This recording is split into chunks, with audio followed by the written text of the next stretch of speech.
Mayo Clinic did research for a few years ago. They had 2 seconds per image to look at that and find like a 3x3 brighter than average pixel and tell you, hey, you have cancer, you have a brain bleed. That's crazy.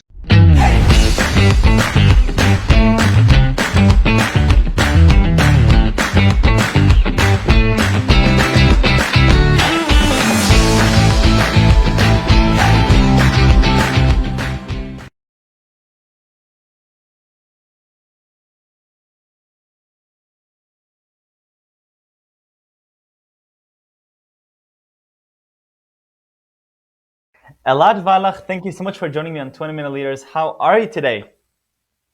I am very good. I was looking forward to this. I am extremely excited to have you here, all the way from New York, the CEO of aidoc. I just love what you're doing. I love the industry you're doing.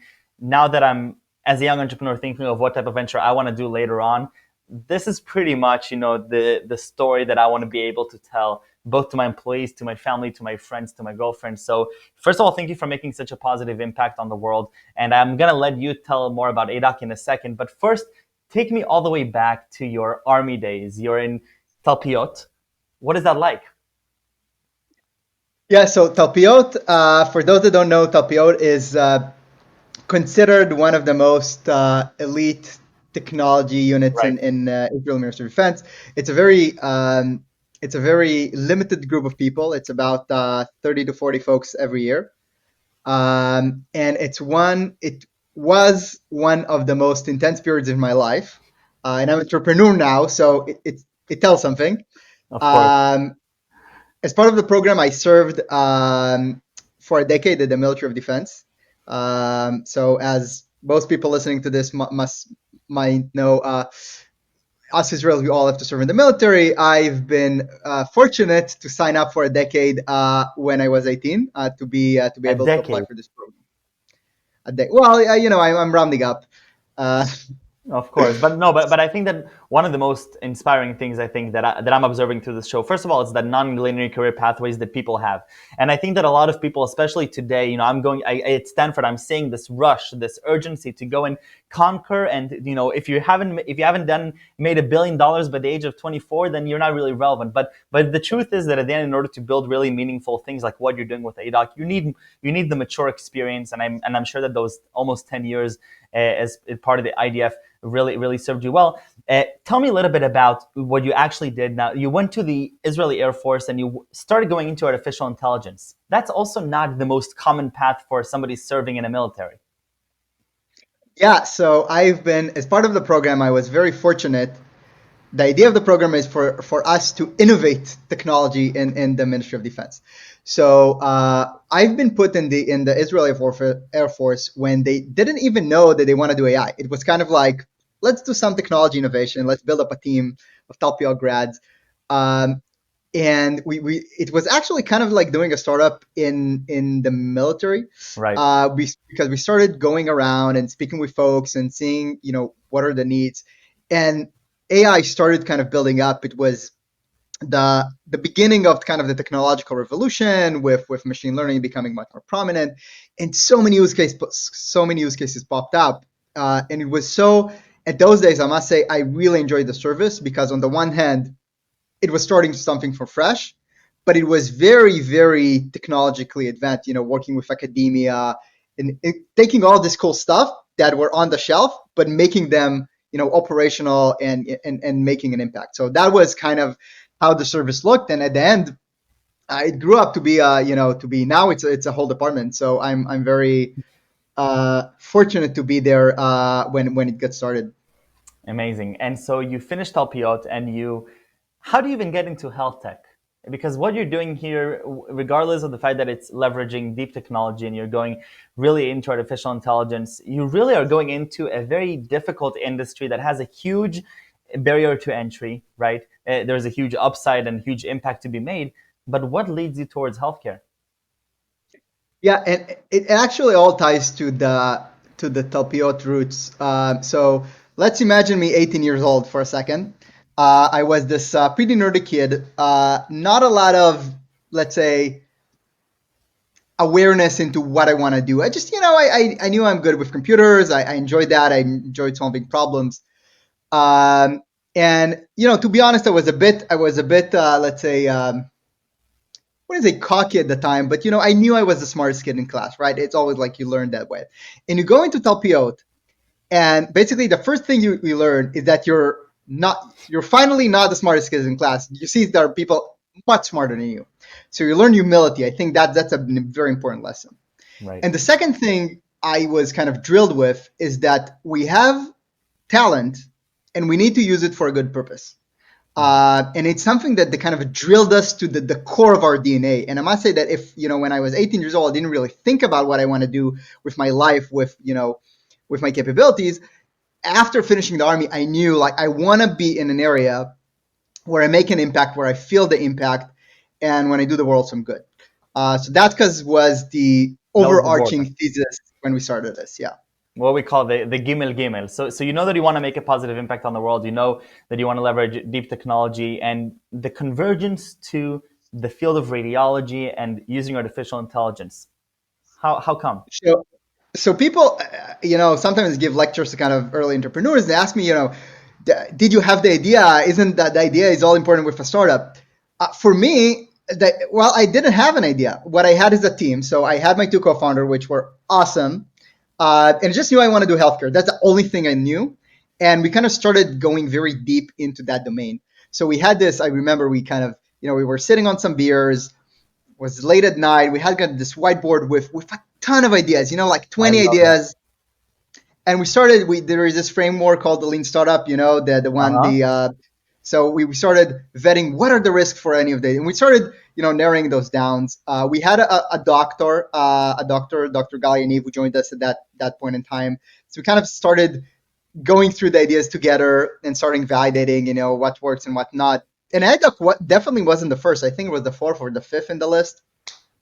And we kind of validated him very. I remember one story that's a funny one that so the first idea was something in the ER. We knew there's a big pain point. People don't know what's happening in the ER. So we thought, how do we validate there is a pain point? So me and the doc, we both went to like I don't even remember where, like an ER somewhere in Israel, and we stood outside the emergency department with like a survey and asking everybody coming out, like, did you find something wrong with the experience? Of And course. they kicked us out at some point. Apparently, you can't do that. You're not allowed to ask people what's wrong with their service. But I just remember like so much. It was very fun that period, like validating all ideas, asking people. So that was kind of the early days until we've met the idea of aidoc, where we spoke with radiologists all across the world, and they kind of told us like, guys, we need this yesterday. And that was the origin Yeah. of what we're doing today. So tell me a little bit more about the pain point because that's always the most interesting part. That also segues into the impact that if you were to solve it properly, which obviously aidoc is then you really find that match. So why do radiologists need that yesterday? Is it a bottleneck? Is it a problem of accuracy? What is the problem there? I think the easiest way to think about it is looking at cameras in phones. Okay, so what happened in iPhone cameras, right? So two things happen. You have much more resolution, right?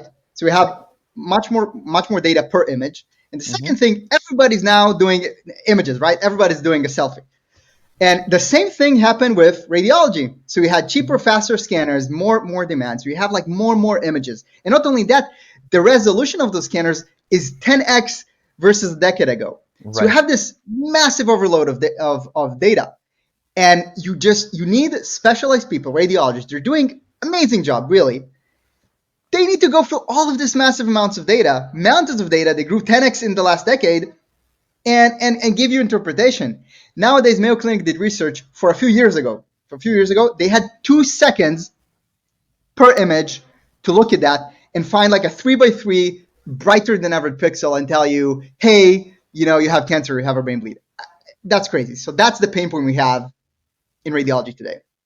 And I think that the craziest part is that the end of the sentence was, and we need that in order to diagnose cancer, right? So you're taking, two Yeah, crazy things that you need. You're both expecting to do something that's pretty much inhumane, even for the person with the radiologist with the most expertise. And at the same time, you're saying, by the way, each false negative that you're saying here, you're misdiagnosing somebody that doesn't have that has cancer, it's right? life. It's life, It's exactly. life. Right. So, what is the opportunity here that you identify back in 2015 when you're saying we might be able to leverage deep technology to actually solve this? Yeah, so the opportunity in high level is let's create insights from all this data in an automated fashion, right? How do we do that? And the first pain point we try to solve is how do you reach the right patients on time? Right. So let me give you an example, right? You have a patient coming into the emergency department. Let's say a female fell down a few stairs. Mm-hmm. Nowadays, busy ED, you have, dozens, if not hundreds of patients waiting. Nobody knows who has a brain bleed, who's not. Many patients fell down the stairs. You're even doing the CT. Now that's not the bottleneck today. They have enough scanners. So you're doing the CT, but then what? Then you're waiting hours for radiologists to go into the image and say, oh my God, this patient has a brain Hours. bleed. It could Really? be hours for sure. And Wow. for elective care, for example, you could have, there are examples of patients, waiting, sometimes days. Unbelievable. That's unbelievable. And so what I understand from that is that the bottleneck here really is the diagnosis and the interpretation of the image, right? Exactly. The question is, how do you identify the right patients you want to focus on first? So that's the first thing with data. How do you sift through the data very efficiently to get to those that need treatment Right. first? And so then how do you actually go about and work with the hospitals? So first you have to get the data. You have to get them to believe you on some level. I'm guessing there's some overlap in the meantime where you're both competing and working together with the radiologist, right, in order to prove some point or shift consumer behavior towards the world that you're imagining. Absolutely. And it's never competing, by the way. So we took the position, and I think that's the only position you can take, that it's not about a radiologist versus a machine. It's radiologist. There is this sentence I love. It's not about will AI replace radiologists, is will it radiologists with AI replace radiologists without? Right. And I think that's where we come in, right? We want to make them like the bionic super people that can go through images very quickly, and Why is that's that the an purpose. important distinction? Why is that messaging? It sounds to me like I have a feeling that it is a critical messaging, that differentiation, but why is it so important? Well, there are two reasons. A, because it's true. We can't. So humans, we're very good at solving comprehensive problems, right? So going through a lot of data and understanding, what do we do with this patient, and looking at rare diseases and aggregating tons of types of information. Humans are awesome at that. What AI is good at is asking a very specific question and answering that very accurately and very quickly. That's where Mhm. AI comes in. So you need both. So that's truth. B, obviously nobody wants to, work with something that will replace him. So even if you're claiming it, which again I don't believe in, but even if I don't think that's the right approach. Like you can't come to someone and tell him, hey, I'm going to replace you. Let's work together in the meantime until I do that. I don't think it's A, possible, but B, I don't think it's a good approach in general. And this is why radiologists love the system. They love it because it makes them be better. So can you share with me a little bit about what's actually happening with aidoc today in 2021? In hindsight, how many? I know you're working with more than 400 hospitals, but paint me a picture of the impact thus far, and then I'd love to hear from you. Where is this taking off? Like, what is the grand vision for aidoc?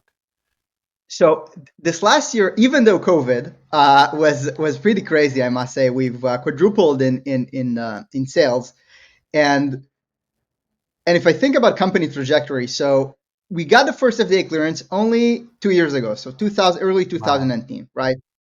First year is first penetration. You're getting it out there. You're getting your first sites, getting convincing in the value, showing some traction, and radiologists were so hungry for something that works because they hear about AI all the time, and you see it in home. We all have Alexa, and we have like movie recommendations in Netflix, right? So they're eager for AI, and finally they saw something that works, and it kind of exploded this year, I must say, and we're just penetrating massive amount of hospitals is just because they're looking for actual value. And once it started, when they started believing in it, then it started really catching up. Right. And so tell me a little bit about this partnering with hospitals. You're working with, bodies that aren't necessarily, at the cutting edge of the technology, and also you're like the explanations of what you're doing. It's not like saying, okay, here's my mobile application. Here I can easily explain to you what each functionality does. You're basically saying, I know how to take this image and I know how to diagnose it, hopefully just as good as, a radiologist can. Is there a problem with explaining it, or was it pretty straightforward for them? Yeah. So first of all, just one quick clarification: we don't do the full diagnosis. Hmm. We just do it with the radiologist. So we, for Right. example, we prioritize for him. Right. But in terms of what hospitals care about, it's actually a very good point. As a company, we're really focused on reducing the barriers for testing because Hmm. they're so skeptic. They constantly tell us, is it real? Is it not? Is it valuable? Is it not? So the whole company is built around, you know what? Don't take my word for it. Just try it out. Right. That's kind of the concept of how we do sales. Don't take my word for it.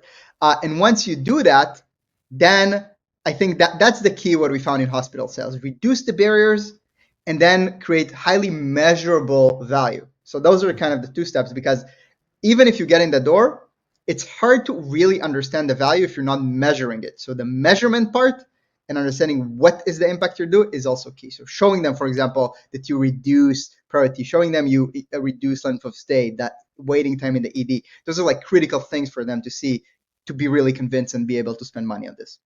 Right. And how important is the mission part from now the company perspective? So now you as sort of the one of the leaders in the company, when you look at the people that are working with you, how prominent is the mission and the overall vision of the impact aidoc is going to have? How big of a part is it of your day-to-day journeys? Oh, it's massive. It's massive. And I'll tell you a story that one of my employees told me. So we are Please. working, unfortunately, very, very hard, or fortunately, depending how you look at it. So it's not like I sometimes employees text me, 2 a.m.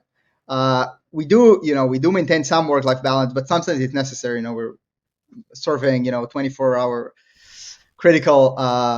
And I had one of my employees tell me that whenever he has like a very tough week, with tough customer calls, uh, we get a lot of emails from customers.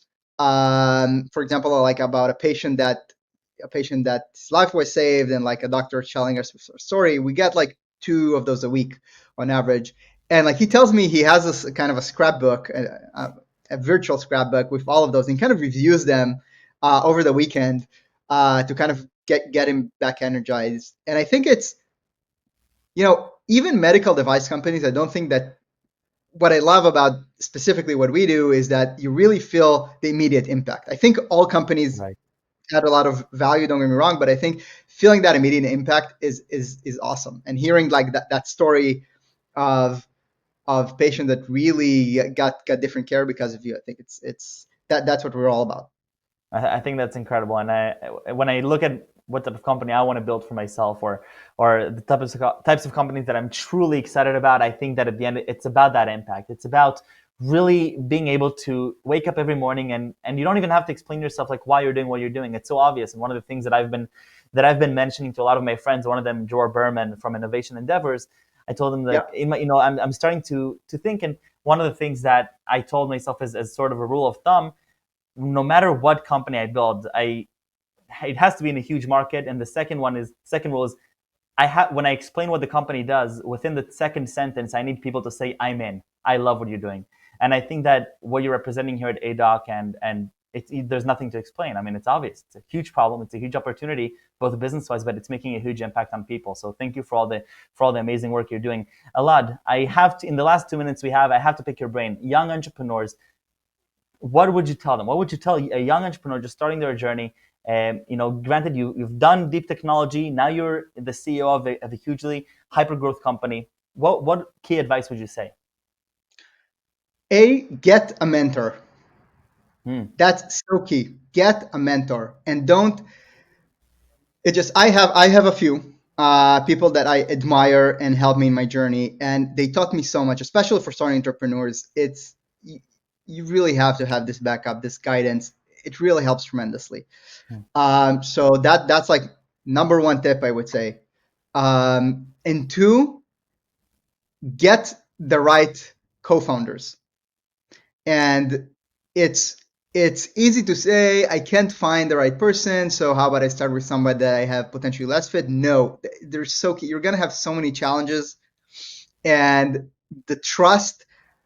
And when I say trust, I mean it's the safety to challenge each other, but also the Right. trust that they're gonna allow you to grow into your position. We're all Yes. inadequate in doing that, but you need to understand that if you're doing something bad, they'll just tell you you're doing something bad. It's not a firing offense, it's a learning offense, if you know what I Right. mean. And that I think is key. So those are, I would say, my two biggest tips: get a mentor for learning and get the right team. I just love that. Elad, thank you so much for being so generous with your time. I really appreciate it. The last question and the most important one that I have is three words you would use to describe yourself. So I thought about it in advance. I'll do this. The first is Kaizen. The Okay. second, yes, Kaizen, learning mentality. Second is effectiveness. Okay. Three is optimism. And four is rule breaking. Of course. Elad, toda rabba. Thank you so, so much. Continue making such a Michael, positive impact on the world. I can't wait to see it grow from 400 hospitals to 40,000 hospitals. And I just love what you're doing. I love the mission. Thank you for everything and stay safe and stay healthy. Michael, thank you so much.